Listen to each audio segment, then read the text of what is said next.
আমি ব্রাহ্মণবাড়িয়া ডিস্ট্রিক্ট থেকে আসছি ওনার বাড়িটা দেখার জন্যে।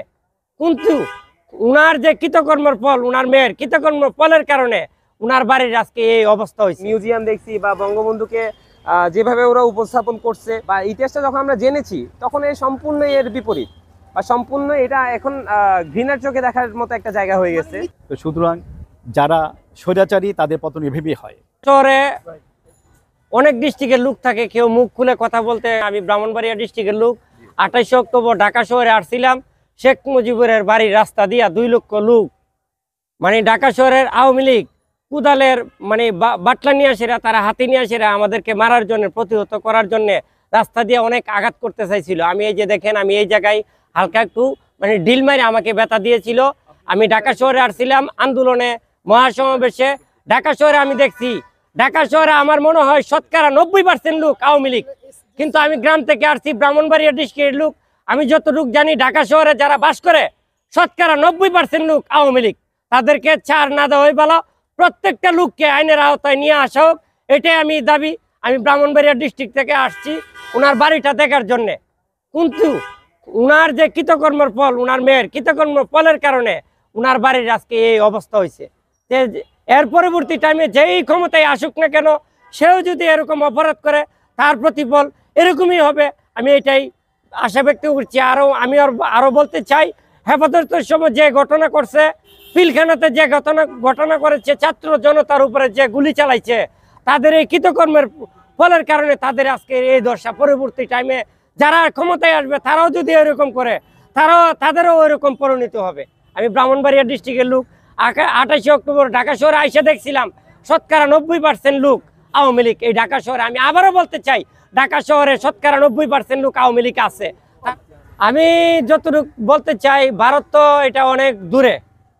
তো আমি আমার বাংলাদেশ থেকে আমি যতটুকু বলতে চাই, আশুগঞ্জ থেকে ব্রাহ্মণবাড়িয়া ডিস্ট্রিক্ট, এটা হচ্ছে ত্রিপুরা নিয়ে যদি কোনো ষড়যন্ত্র করা হয়, তাহলে আমি ব্রাহ্মণবাড়িয়া ডিস্ট্রিক্টের লোক বলছি, বাংলাদেশে এবং ভারতে বিশাল বড় একটা যুদ্ধ হবে। আমাদের কামান লাগবে না। আমরা লোক যে আশুগঞ্জ থেকে ব্রাহ্মণবাড়িয়া, যে ব্রাহ্মণবাড়িয়া যে লোক আছি, ওই লোকই যথেষ্ট। ভারতের সাথে আমরা যুদ্ধ করতে পারবো ইনশাল্লাহ। জিতি না দিয়েছি এটা হচ্ছে পরের বিষয়, কিন্তু মহান রাব্বুল আলামিনের আশা রাখি আমরা এই যুদ্ধে প্রস্তুত ইনশাল্লাহ। ভারতে যদি আমাদের সাথে যুদ্ধ করতে চাই, আশুগঞ্জ থেকে ব্রাহ্মণবাড়িয়া ডিস্ট্রিক্ট এটা যদি ত্রিপুরা ভারতবাসী মনে করে, তাহলে আমরা যুদ্ধ করবো ইনশাল্লাহ এই দেশকে বাঁচানোর জন্য। আসসালামু আলাইকুম। ভাই, তাদের বলতে কি আপনার, তারা মনে করেন উচিত যে আমার আমলিক জামাত কোন, আপনার বিরোধী দল কোন, বিএনপি কোন, অন্য দল আছে, যেটা মনে করেন এই শেখ হাসিনার বিরুদ্ধে কথা বলবো, যে কোনো লোক কথা বলবো, তাকে মনে করেন আয়না কি করবে, যে গাড়িতে করে আয়না মনে করেন আয়না ঘরে ঢুকাইয়া ওই চেয়ারের মাধ্যমে মনে করেন বসাইয়া বান দিয়া মনে করেন একটু টর্চার করবো, টর্চার করে মনে করেন মাইরা লাইব করলো। আপনার হিসাব করে দেখেন সে আবার কত বড় অন্যায় করছে। এই বিডিআর হত্যার মামলায় মানে হত্যা করছে অনেক বিডিআর রে। মনে করেন সে একটা বিডিআর অফিসার, একটা বিডিআর বানাইতে কত যোগ্যতা লাগে, কত শ্রম দিতে হয়, কত কত মাপে টিকতে হয়, কত মানে শ্রম দিয়া সে বিডিআর বা একটা বিডিআর অফিসার হয় বা বিডিআর হয়, সেনাবাহিনী অফিসার হয়। এখন ওই বিডিআর গুলারে সে মনে করেন মাইরা লাইছে, গুণ করে লাইছে। আবার অনেক বিডিআর রে মনে করেন এই কত বিডিআর রে মনে করেন যাবজ্জীবন জেলখানায় থুয়ে দিচ্ছে। কারণটা কি আপনি জানেন? যে এই যে আমাকে একজনে বলেছে যে বাংলাদেশের সেনাবাহিনী সামরিক শক্তিকে দুর্বল করে ভারতের দাসত্ব যেন করে, এইটার কারণ। ভাই, আমার মতামত যে বিডিআর গুলা ছিল, এই বিডিআর গুলা সে ভাবছে হলো মানে উচিত কথা বলে, এবং কি মানে মানে বিরোধী দল বুঝছেন, বিএনপি বা বিএনপির কথা বলে বা বিরোধীর কথা বলে, মানে উচিত কথা বলে। তো শেখ হাসিনা হিসাব করছে এ বিডিআর যেসব লোক, এসব লোকগুলোর যদি আমি রাখি আমার ক্ষতি হবে পরবর্তীতে। হ্যাঁ, ওই লোকগুলোর কারণে আমার একটা সেনাবাহিনী বা যেগুলো বাহিনী আছে সবগুলো বাহিনী ক্ষতি হইব। এই জন্য কি করছে তারা ওগুলোর মানে মাইরা লাইছে, হত্যাকাণ্ড ঘটিয়েছে এবং কি মাইরা লাইছে, এবং কি জেলখানায় যাবজ্জীবন মানে জেলখানে ঢুকে দিচ্ছে। তো এই শেখ মুজিবুর যে বাড়িগুলা ভাঙচুর করছে বা এটার জন্য দেখতে আসছি, ঠিক আছে। আয়সা দেখলাম, আমি তো আসছি মনে করেন, আমি তো ছোট থেকে বড় হয়েছি ঢাকা, আমি তো আসছি হলো ওই যে কামরাঙ্গীরচর থেকে। এখানে একটা বিষয় সবচেয়ে বেশি উল্লেখিত, সেটা হলো আয়নাঘর। হ্যাঁ, সেই আয়নাঘরে কোনো কিছু আপনি বুঝতে পারলেন না? আসল কথা বলতে কি, এখানে মনে করেন আমি আসার পরে আমি কিন্তু আরো 3 দিন আগে আসছিলাম, যখন 3 দিন আগে আসার পরে আমি আয়নাঘরে মানে সবাই বলে আয়নাঘর আয়নাঘর, তো আমি ওদের ভিতরে ঢুকে দেখছিলাম। তো 3 দিন আগে ওই সময় পানি ছিল, বুঝছেন, পানি ছিল। তো আসার পর ওই সময় দেখছি ফায়ার সার্ভিসের লোকে পানি কমাইতে আসছে, ঠিক আছে। তো ওই সময় এমনি আমি একটা হাতের বলতে কি এবার বলা যায় না, তবে আমি একটা হাড্ডি পাইছি। তো এবং কি ওই যখন ওই যে ওই হ্যাঁ মানে এটাও পাইছি, ছাত্রদের প্যান্ট, জুতা, shirt, school pant, school shirt, মানে স্কুলের পোশাকগুলা, মানে আরো অন্য ধরনের সাধারণ মানুষের বা পোশাকগুলো ওখানে দেখছিলাম। এখন ওই জায়গায় আমি পানি যখন কমাইছে তখন কমানোর পরে হাড় দেখছিলাম, মানে এটা মানুষের হাড় না কি হাড় এটা বলা যায় না, তবে এটা আমি ওদিকে হাড্ডি দেখছিলাম।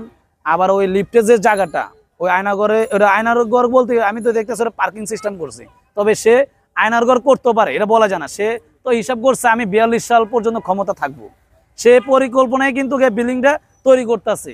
তবে এই বিল্ডিংটা কিন্তু এমন সিস্টেম তৈরি করতেছে, এটা কিন্তু আসলে আয়নার ঘর সিস্টেমে সে এটা তৈরি করতেছে, তবে এটা কাজ কিন্তু এখনো শেষ হয় নাই, শেষ করতেছে, তৈরি করতেছে। এটা এমন সিস্টেম তৈরি করবো, ঠিক আছে, এটা ডাইরেক্ট মনে গাড়ি করে আয়না ওই ভিতরে ঢুকে দিব, ভিতরে ঢুকে কি করবো, ওই যে মানে সিস্টেম আছে লক করে দিব, অটোমেটিক রিমোট সিস্টেম করবো, লক হয়ে যাবো গেট, ঠিক আছে।